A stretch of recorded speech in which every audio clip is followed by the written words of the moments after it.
Well, good afternoon, graduates. I got to tell you, I've been to many, many graduations. I was basically in school till I was almost 30 years old. My husband was in school when he was 30 years old, and we have kids who have celebrated many graduations. That all being said, this is by far and away the most beautiful day, the best looking tent, and the most good looking class I've ever seen.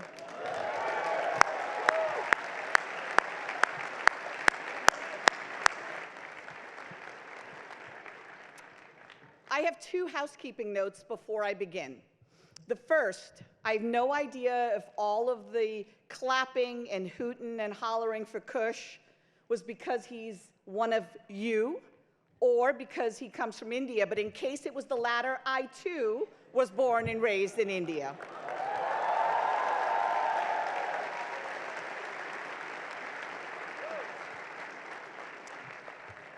And second, there are lines throughout the speech for which you have lots of opportunity to clap, celebrate, and cheer. Look for them. And as you heard one of the speakers say, seize the opportunity and do what you need to do. All right, with that, ladies and gentlemen, esteemed faculty members, distinguished guests, parents, spouses, partners, and friends, President Spinelli, and the graduating class of 2023.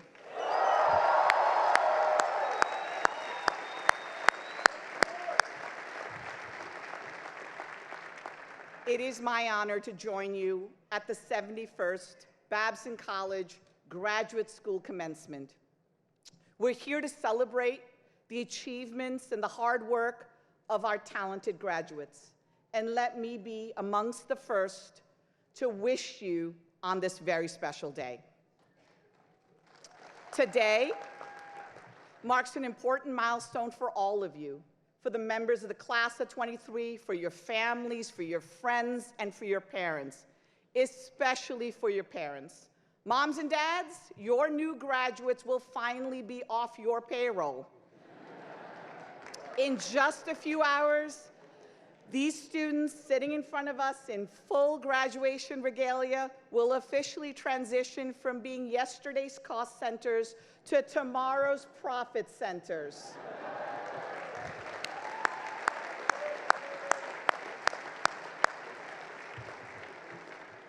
Graduates, I have great faith in your and our collective future because of you.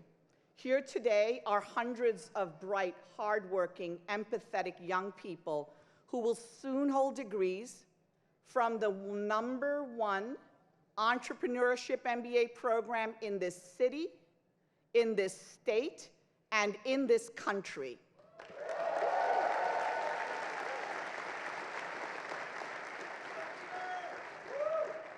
That fact alone speaks volumes about your past accomplishments and your future potential. Soon you will start exciting careers in tech, in finance, consulting, and more.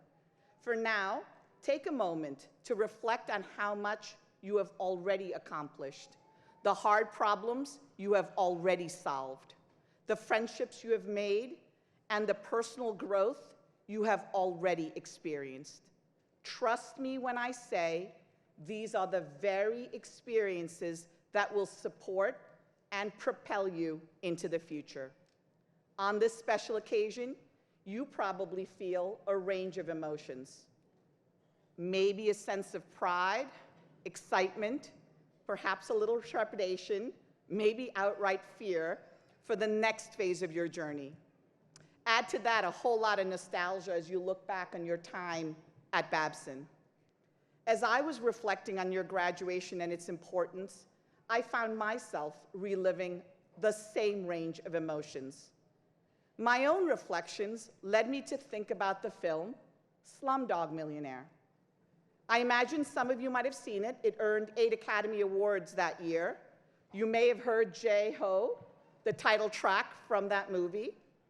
And if you're wondering why I'm bringing up a 15-year-old movie today, it's because I think it offers a worthy parable for your graduation day. While commencement addresses are usually focused on the future, I'm going to go in the exact opposite direction and focus on the past. Imagine your life in flashback. Slumdog Millionaire tells the story of a young man, Jamal Malik, who becomes a contestant on the Indian version of the TV show Who Wants to Be a Millionaire. The movie follows Jamal's life in flashback. We travel back to his elementary school where he learns about the Three Musketeers, to the Taj Mahal where he has a chance encounter with American tourists, and to his job at a call center. The movie depicts how Jamal's powers of observation, curiosity, and learning from seemingly unimportant, seemingly mundane, and seemingly unrelated life experiences led to an uneducated chaiwala or tea stall server from the slums of Mumbai to win the ultimate $1 million prize and the love of his life. Just like Jamal, we are each made up of these seemingly minor and unremarkable moments. But the truth is, these are, in collective, exactly the experiences that define us. That's my message to you today. The biggest moments in life aren't always the best advertised ones, like graduation. The big moments are often the ones that seem forgettable until you consider them with the fullness of time. In Slumdog Millionaire, Jamal's flashbacks culminate dramatically on stage, in the hot seat, as he answers each of the questions. I am not the protagonist of a Hollywood or Bollywood movie, so my own life story has less drama and suspense. It certainly doesn't involve swimming through a cesspool of, shall we say, poo, nor a Bollywood dance sequence in a train station. But my personal story also has a happy ending. And yes, just like Jamal, I also got the love of my life.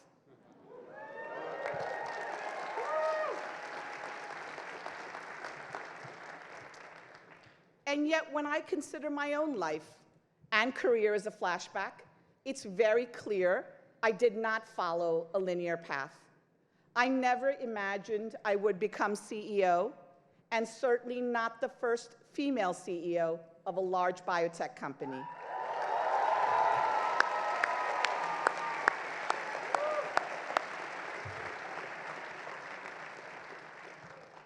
The twists in my life turned on these same kind of seemingly unimportant and random moments. I'd like to share 3 vignettes to illustrate that point. I moved to the US from India when I was 11 years old. I grew up on Long Island in the 80s. I could never have known that working a mundane job, a weekend job in my dad's small garments and electronics store in New York City would change the trajectory of my life. Growing up, my parents wanted me to stay away from the shop. They wanted me to have a better life. They encouraged me to pursue medicine because it offered a respectable career and financial stability. And yet, I love the hustle and bustle of the store. I love serving customers, and I love the suspense of the evening cash count to determine whether we had a good day or a bad one. I enjoyed seeing my father trying to grow that business. That experience taught me to embrace uncertainty, value business as a force of good, and introduced me to entrepreneurship. Although I didn't know it at the time, that childhood experience shaped my personality and my worldview. It taught me to trust my intuition and to take risks, like leaving a stable career in academic medicine to pursue a career in biotech. If entrepreneurship is defined as taking risks to make a difference, then I learned to be an entrepreneur working those weekends in my dad's store. It wasn't college. It wasn't graduate school. It wasn't my early years as a physician.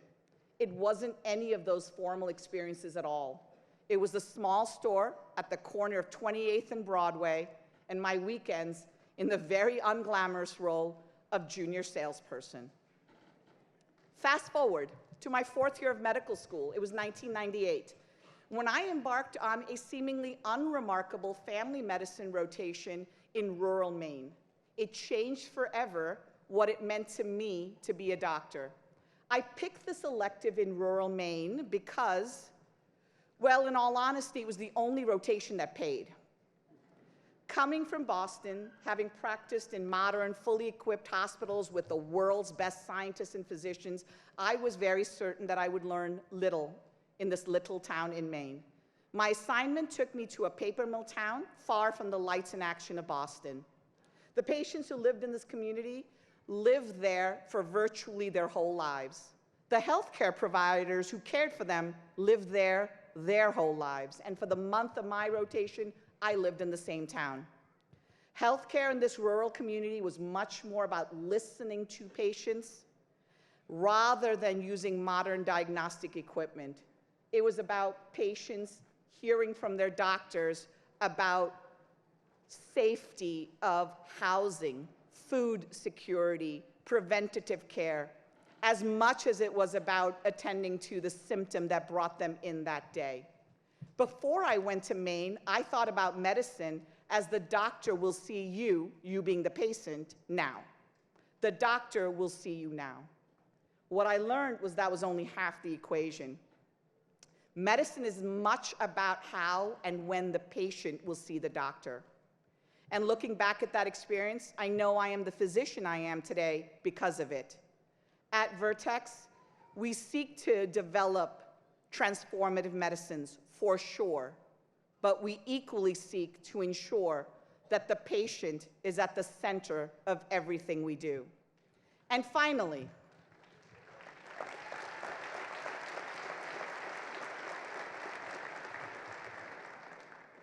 a seemingly random lunch kicked off a series of events that led me to become CEO.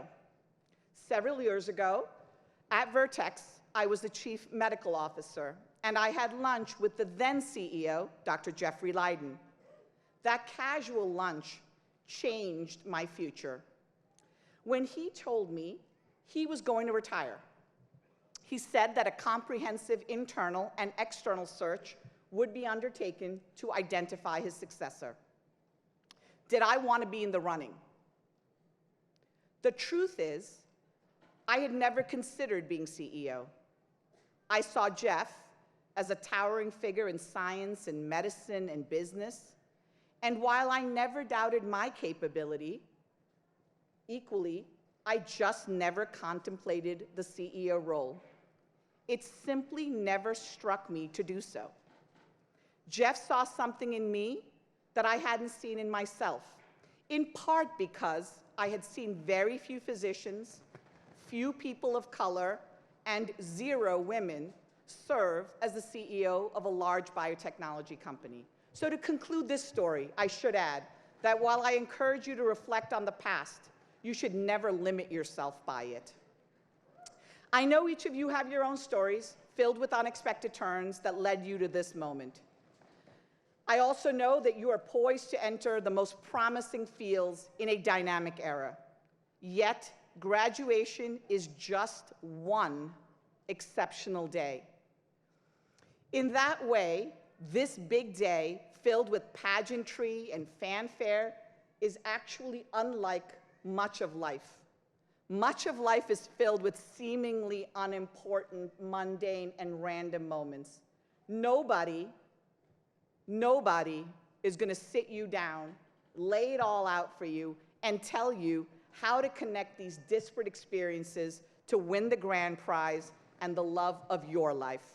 My wish for you is that you seize your powers of observation, curiosity, and learning, and train those powers on the seemingly unremarkable and unrelated body of life experiences, because it will drive your success. When it's your turn to sit on the hot seat and the million-dollar opportunities in front of you, you'll draw on a lifetime of these kinds of moments that seemed insignificant until they didn't. I have every confidence that you will rise to the occasion. Thank you and congratulations again. The Babson Graduate School Class of 2023.